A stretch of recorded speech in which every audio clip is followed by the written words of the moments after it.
Donald Trump is so beholden to Russian propaganda that he went so far as to disparage U.S. intelligence agencies on Veterans Day while traveling overseas. When confronted by reporters about Russian interference in the 2016 election, Trump had a choice. He could side with U.S. intelligence agencies who overwhelmingly declared that Russia did, in fact, attack our democracy. Or he could side with Russian dictator Vladimir Putin. On Veterans Day, Donald Trump sided with the Russians over America. Putin said he'd didn't meddle. He said he'd didn't meddle. I asked him again. You can only ask so many times, Trump told reporters.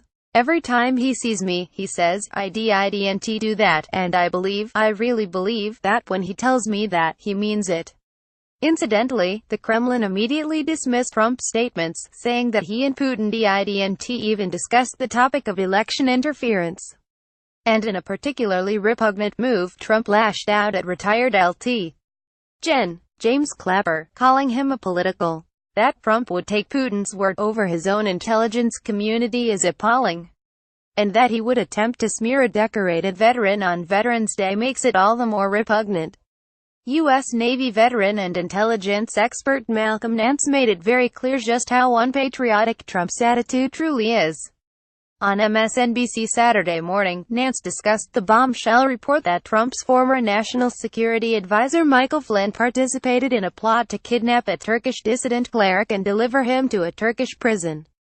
This goes hand in hand with the entire story surrounding Russianing of the U.S. election and the potential collusion on the part of the Trump campaign, Nance noted, considering Flynn's seeming involvement with the Russian foreign minister.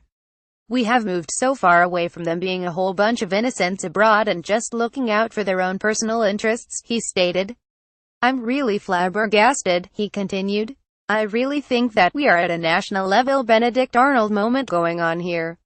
We have a president literally, on Veterans Day, insulting the entirety of U.S. intelligence and siding with a former director of the FSB Russian intelligence. And he was clear about what all of this means. All of this together shows me that there was a continuing criminal enterprise and Russia is at the center of it, and the president has violated his oath by maintaining this fraud that none of this is true. And when it's borne out, it's going to be well past impeachable, Nance declared.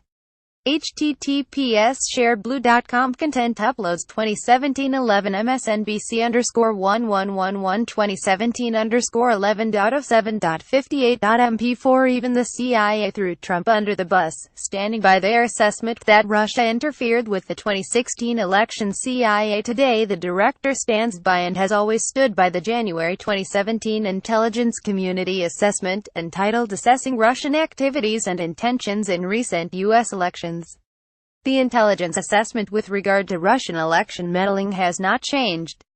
https://t.com OZIF41po, Jake Tapper at Jake Tapper November 11, 2017 Trump's continued lying about Russian interference only raises more questions about the depth of his campaign's involvement with the Russian meddling, and the administration's cover-up attempts. The investigation by Special Counsel Robert Mueller has already resulted in the arrest of 3 high-level former Trump campaign officials. Foreign Policy Advisor George Papadopoulos pled guilty to lying to the FBI about Russian contacts, and former campaign manager Paul Manafort has been indicted, alongside his associate Rick Gates, on multiple counts, including conspiracy against the United States. But while Trump spent Veterans Day insulting Americans, this is how Nance observed the occasion. This Veteran Day I honor the 100th anniversary of World War I service in U.S. Army Expeditionary Force France. For my grandfather Jewett Nance, Kilo Co., 301st Stevedore Regiment, Granduncle Wilton Nance, Teamster, Alpha Co., 314th Sevice Regiment. Brest Champagne Mernemus Argonne Pic.Twitter.com Kenzie2DJQ4F1 Malcolm Nance at Malcolm Nance November 11, 2017 Donald Trump couldn't refrain from attacking Americans and veterans on Veterans Day. Yet more proof of how thoroughly un-American his entire presidency has been.